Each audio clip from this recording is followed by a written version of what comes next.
Hey. Time for the Out of This World story from rSpace. Life's full of surprises, but finding out your daughter isn't yours? That's one for the books. Today on rSpace, OP thought the biggest surprise in his life was his vasectomy, but turns out it was his wife's pregnancy. Finding out the truth about my wife. We spent 2 years together in college and got married the fall after we graduated. Spent 2 years exploring our relationship and finally got settled down and was ready to raise a family. She got off birth control and her libido took off, but it took 3 years for us to get pregnant. But we got a beautiful girl finally. After a couple of months, my wife got back on birth control and had a hard time with it. Her doctor switched her meds several times, but she had bad side effects with each one. We talked about it and were unsure if we wanted another child, and since it was easier for me to get a vasectomy reversed later if we decided to have more children, I had the operation. That was 3 years ago, and after coming off birth control, my wife has felt better, and sex has been worry-free since we can no longer get pregnant. We actually have sex more now than when we were in college. Then, 3 weeks ago, my wife was late for her period, which isn't that unusual for her. Then I noticed her breasts were a little tender, and she started what seemed like signs of morning sickness. Now, I know there have been cases of nature reversing vasectomies, so I went to the doctor and had my sperm count checked, and the verdict was I'm still sterile, but I didn't tell my wife. My wife finally went to her doctor and confirmed she was pregnant, and so she had me go to my doctor to get tested. I didn't go right away because I was literally sick from the stress of the situation. I had all sorts of sick scenarios going through my head. In the end, I got retested and I took my daughter in and had a DNA test done. I got both test results back today and got violently ill after reading them. Yes, I am sterile, and no, my daughter isn't mine. When my wife got home, I showed her my test and she denied any wrongdoing and saying that there was a problem with the test, and I showed her the test from last week and she broke down crying. I finally got it out of her who she had slept with, and that it only happened once, and the condom must have failed. I made her tell me the story 3 times, and each time I asked her if that was the whole truth, and if there was anything else that she needed to tell me because under the lie would mean we were through. She said that was the only time, and she had never done anything like that before. I told her how much this hurt me, and asked her how she could do this to our family, and if it was worth it. I asked her if she wanted a divorce, and she pleaded with me to forgive her and put this behind us. I said I couldn't raise someone else's child and asked her if she would be willing to terminate the pregnancy in order to stay together. She cried the rest of the night, but when we went to bed, she said she would do whatever it took to save our marriage. I never brought up the DNA test. I will contact a lawyer next week to see what my options are about if I have to pay child support on our first child. If she had come clean about the father of our first child, I could have swallowed my pride and tried to work to forgive her, but she thought she was in the clear and didn't need to confess to anything else. No telling what I'll never know. Lawyer update. My lawyer is awesome. She had me bring in a bunch of paperwork, bank statements, and my medical and DNA results and had me tell her my story. Her assistant sat in with us and took notes while my lawyer went through my documents. After I finished, she asked a few questions and spelled out my options. I live in an at-fault state, which is good and bad. Good as in it gives us leverage, bad as it takes longer and much more expensive. In the case of the first child, if my wife agrees to sign the papers, my liability for child support is an easy fix. If she doesn't agree, then a court-ordered DNA test and a judgment from the court can remove me without my wife's consent. Either way, I will most likely not have to pay child support. One way is just more expensive than the other.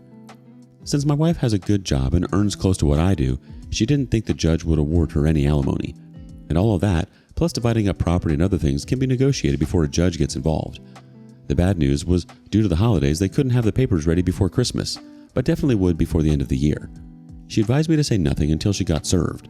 She gave me a list of things to do before and after Christmas before they served my wife. One thing they did point out was since we were already actively trying to have a baby, there was a possibility that my wife didn't know that the child wasn't mine. My wife has an appointment with her OB tomorrow. Let's check with the community for some thoughts. First up, divorce her. She is one of the worst human beings. You don't deserve such a betrayal. You will regret it if you do not divorce her. She is selfish and a B, effing around and not even giving you the real answers. Your first daughter is also not yours, right? And the second one also? Someone else adds, paternity fraud should be a crime. Your wife may have been carrying on this affair since before you were together. I'm sure she sees security with you, but gets off on the sex with her affair partner. If it's been going on for this long, that's a whole separate life she is living. You should do your best to find out who, and let his wife, girlfriend know. You can look into having your name removed from the birth certificate so you will not be held responsible for paying for someone else's child. If you're going to stay, then the bio dad should be made to pay child support. If I were in your shoes, I would blow up this relationship and start over with someone who respects and loves you. Someone for who you are enough for. You spend years building a life together, get a vasectomy to simplify things, and then boom, she's pregnant. But not by you. Who knew exploring our relationship meant she'd take it literally to invite other explorers along for the ride? The fact that you kept it together long enough to get those DNA tests is impressive. I'd have probably self-destructed just from the suspense. And then finding out your daughter isn't yours? That's a double whammy right there. At least now you know what to give your wife for Christmas. A paternity test kit. Your lawyer sounds like the MVP here, guiding you through this minefield. Maybe you should start taking notes from her on how to deal with relationships. Though I'd recommend a return policy on any future kids. It might be time to blow up this relationship and start fresh with someone who doesn't see family planning as a group activity. At least that way, you can avoid any more unexpected guest stars in your life story. Update. So I met my sister at my house and we started moving my stuff to her house while the divorce goes through, or at least until my soon-to-be ex-wife leaves and I get possession of the house. We took 4 carloads to her house and came back for the rest. My sister felt it important for her to be there to support and as a witness. I also moved the nanny cam into the living room so it could record everything in the cloud. At about 10:45 a.m., I got a text from the lawyer saying she had been served. I sent her an email saying that I am at the house when she is ready to talk. A couple of minutes later, I got a text from my wife saying, "Why? Blah, blah, blah." So I resent the first text and waited for her to get home. She sent several texts and voicemails. They don't mention anything about cheating, just how she thought we were working this out, and she thought we would sit down and have a conversation before proceeding with a divorce. Playing the family card and how this will devastate the child and our families, how she feels betrayed, that was a good one. She was still sharing her location, and it took her 20 minutes before she left work. She then stopped at a nearby Walgreens for a few minutes. The purpose of the stop at Walgreens became clear as a police car pulled in behind her in the driveway. According to the officers, she got the police there because she said she was afraid and that we had guns in the house. I showed the officers my empty gun safe and said that I had removed them to another secure location. We went back to the living room and I showed my wife the paternity test that I had done that showed her daughter was not mine. Her response was denial and disbelief, which appeared genuine. She broke down and cried for about 10 minutes. I told her this was the final straw and why I wanted the divorce. At about that time, the police officers reminded me to keep it civil and made their exit after I told them I was leaving soon to stay at my sister's house. When I asked who the child's father was, she claimed she didn't know. I asked if there was that many guys she was sleeping with, or did she just not know his name? I asked how many times had she cheated on me between pregnancies, to which she said it was just the 2 of them. I told her that I had said earlier if she didn't tell the whole truth that I was done. I reminded her I also told her that I wouldn't raise someone else's child, and that she had better figure out who the real father was because I wasn't paying child support for someone else's baby. She wanted to know what we were going to tell our daughter, and I said that was up to her because this was her mess and I wasn't taking the blame or cleaning it up for her. I drafted a couple of emails last week, one for our friends and family with copies of all the test results and reasons why I was asking for divorce, and the other for my wife with copies of the same tests along with what I knew and things that I had told her previously. I had to run it through my lawyer and make a couple of edits before she signed off on it. I sent copies to all our friends and relatives when she pulled into the driveway this afternoon.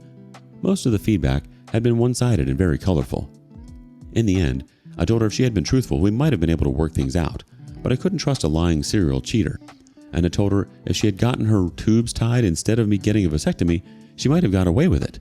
I told her she needed to get a lawyer so we could move forward and start to heal. Update.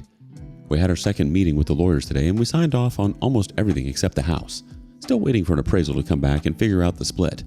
Motions got filed today and a court-ordered paternity test was scheduled for all 3 of us. Since soon-to-be ex-wife didn't fight me on everything, we filed a no-fault divorce petition. If everything goes right, I get the house back on February 15th and the divorce will be final on April 5th. The lawyers did a better job keeping us separated and the conversation between the 2 of us to a minimum. I was a little worried when she came in, pale and with no energy to speak of. I couldn't tell if it was a lack of sleep or maybe over-medicated. She just stared out the window as the lawyers read everything to us before we signed some of the papers. Walking out felt like I had shed a giant weight from around my neck. HR got me signed up for therapy tomorrow. My boss had put a bottle of champagne on my desk, offered me some time off if I needed it, but I told him I was excited to get back to work. Some more community thoughts. First up, I understand your need to end the marriage and disassociate yourself from the child. Just get ready for people to come down hard on you because you're leaving the kid. I get it, but it isn't their business. If you're sure you can't be a good father to the child, then you leaving is the best choice. I'm sorry for the child, but her cheating mother is to blame, not you. Good luck. The OP replies, I could never be the kind of father she needs. She's a carbon copy of my ex-wife, and every time I look at her, it reminds me of her mother and what she did to me. I'll miss her, but this is something I don't think I'll get over. Plus, I would have to see my ex, and that won't be a good thing either. The next person says, Thank you for respecting yourself. Your ex-wife is one of the worst human beings, making you believe you're the father and just taking it away that easy. Don't believe anything she says. She was ready to let you raise someone else's children forever. You handled it perfectly. Go full no contact and don't be a nice guy. She did 2 of the worst betrayals to you. Good thing you handled family and friends. Every step you did is what I advise everyone else in this sub to do. Good luck. The OP replies, Don't believe anything she says. She was ready to let you raise someone else's children forever. Her reaction to the paternity test seemed credible. I think it's just possible she didn't think she was mine. The DNA wasn't even close to a match, so it was pretty clear I'm not the father. But yeah, everything else she says is probably a lie. Man, OP, what a wild ride you've been on. It's like you're living out an episode of Jerry Springer, but with fewer fistfights and more paperwork. Your sister's there for moral support and, let's face it, to witness the chaos. Good call on the nanny cam. Might as well turn your living room into a reality TV set, right? Your soon-to-be ex gets served, and predictably, she goes full drama queen, sending you a barrage of texts and betrayal and family devastation. She even brings the cops into it because, of course, she's suddenly scared of you and your non-existent arsenal. Classic move, really. Nothing says, I'm the victim, like dragging the police into the domestic squabble. Then the pièce de résistance. You drop the paternity test bombshell, and she does the Oscar-worthy performance of denial and disbelief. She even cries for 10 minutes straight. Did she practice that in front of a mirror? When you ask who the father is, she claims she doesn't know. Either she's been busier than a bee in spring, or her memory's as selective as her morals. The emails you drafted? Chef's kiss. Sending out copies of the test results to friends and family is a power move. Bet their group chats are lit right now. And the fact that your lawyer signed off on it? That's just icing on the divorce cake. As for the kid, it's rough, but it sounds like you're making the best decision for your sanity. Anyone judging you can take a hike. They aren't living your life or dealing with your ex's web of lies. So here's to a fresh start and a drama-free future. Cheers! What would you have done? Would you have stuck around for the kid? Would you have wanted to be in the child's life? Let us know your thoughts in the comments below. Thank you for joining us today on rSpace. Be sure to like and subscribe and hit that notification bell so you don't miss out on our next video. See you next time.